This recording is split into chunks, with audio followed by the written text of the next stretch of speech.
Hello అండి అందరికీ. ఇంకా పండగ వచ్చేస్తుంది కాబట్టి ఇంటిని మొత్తం డీప్ క్లీన్ చేయాలి. మా సైడ్ అయితే సంవత్సరానికి ఒక్కసారి డీప్ క్లీన్ లాగా మొత్తం ఇంటిని చేస్తారన్నమాట.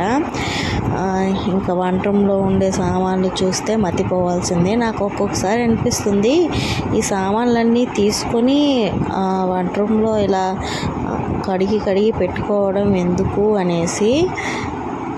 దాన్ని వాడము, ఏం చేయము, ప్రతి ఇయర్ దింపుతాము, ఇంకా కడుక్కొని ఇంకా పైన అలా పెట్టేసుకుంటాము. ఏదో షోకేస్లో బొమ్మలు పెట్టుకున్నట్లు పెట్టుకుంటాం అన్నమాట.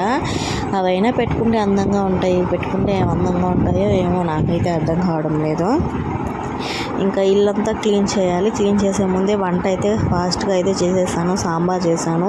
ఇంకా చేస్తున్నప్పుడు మధ్యలో చేస్తే బూజు దుమ్ము అలాంటివి పడుతుంది. చేసి ఇంకా టైట్గా ఏదైనా బాక్స్లో వేసి పెడితే ఉంటుంది. క్లీన్ చేసే వీడియో మాత్రం నేను పెట్టలేనండి, ఎందుకంటే క్లీన్ చేసుకునేటప్పుడు ఫోన్ అనేది మా పాపకి ఇవ్వాల్సి వస్తుంది. మా పాప దగ్గర ఫోన్ ఉంటేనే ఇంకా మొత్తం క్లీన్ చేసుకోగలం, లేకపోతే మొత్తం వచ్చి చెడిపేస్తుంది అన్నమాట. క్లీన్ చేస్తుంటే మధ్యలో గడ్డలు అమ్మే ఆయన వచ్చారు. ఇంకా తీసుకుందామని నేనైతే బయట వచ్చాను. తీసుకొని అయితే లోపలికి వెళ్ళిపోయాను. వాషింగ్ మిషన్లో బట్టలు వేసేసి ఇంకా క్లీనింగ్ అయితే మొదలుపెట్టి మార్నింగ్ ఎప్పుడో మొదలు పెడితే ఈవినింగ్ అయిపోయింది. హాఫే క్లీన్ అయింది.